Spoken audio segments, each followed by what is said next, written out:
we really can see that we can feel the global warming. The spring starts earlier, winter starts later, and in some way that we can see is that some glaciers are disappearing, they're getting smaller, we can see it with our eyes.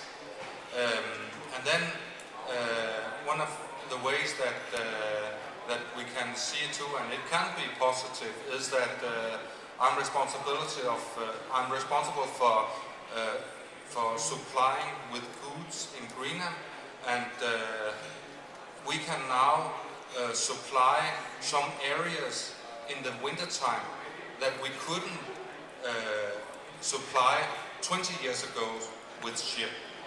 So things is changing, and it's very obvious that it is. I was in Italy this summer, where I was in Esrin, a part of ESA, and saw their satellite program, and they showed me exactly how you can see it from the top. You can see it from satellites, and you really can see how the effect of the climate change is at the ice cap of Greenland. So it is a very big threat for all the world. Thank you very much. Leehi? I'd also just like to add, when you're talking about adaptation, when you're looking at indigenous peoples, especially since I know quite a few indigenous youth from different parts of the territories, from Hokkaido in Japan, from Russia, you're talking about changes that are happening way too rapidly for these people to be able to adapt.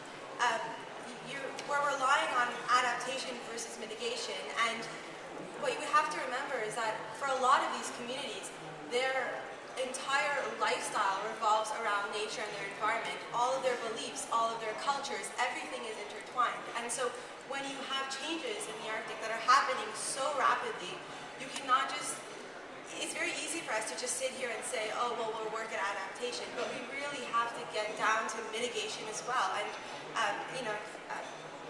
Minister, I'm so bad at pronouncing Scandinavian words, Mr. Lipgard, you were talking about the responsibility for Arctic nations to be an example, and for us to have an impact on not just our own countries, but around the world. And I think that starts really with you, and the idea that we have to change things domestically, especially looking at the tar sands, as Ms. Smith mentioned, in Canada, and really working together to work at mitigation. Yes, adaptation is inevitable, and we have to deal with that, but we have to also keep in mind that with these indigenous communities, we have to work as hard as we possibly can to make sure that they are as less as possible impacted by climate change.